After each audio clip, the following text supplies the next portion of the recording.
all kinds of tests at people with dyslexia that were nonverbal types of things, just visual stuff. And they found that nothing stuck. They just didn't seem to have any kind of advantage for anything that they tried, except this one task. Okay, and this is called the impossible figures task. And they found that people with dyslexia seemed to have an advantage. I forgot whether it was a speed advantage or an accuracy advantage.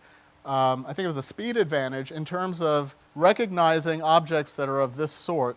These are things that cannot be built physically, look okay, but can't be built because there's some kind of misdrawing in it. Okay, they're called impossible figures, and they were very popular some years ago in the psych circles.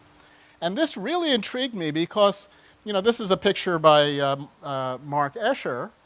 You've all seen these kinds of things. Basically, if you look at these pictures, you see that he uses these impossible figures to break causality, to break the laws of physics. He has people going upside down and somebody's right side up over there.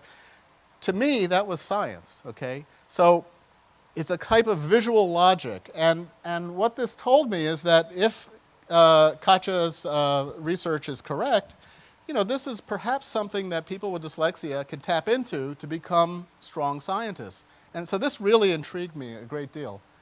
Another thing that intrigued me at the time was some early work by Gadi Geiger and Jerome Letvin at MIT in 1987, which was quite ignored by the field, that showed that people with dyslexia can recognize letters placed far into the periphery while simultaneously looking at something at the center of the field that flashed very briefly compared to people who don't have dyslexia. They can see further into the periphery in terms of accuracy. And, Gadi was at MIT. I went to MIT. I went down there and I talked to him. He showed me his apparatus, all kinds of stuff.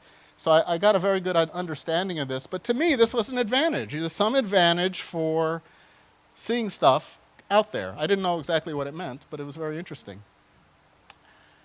So I began to think about it, and I started formulating a hypothesis that the advantages in dyslexia, at least the ones that I found interesting, had something to do with a sense of putting things together in a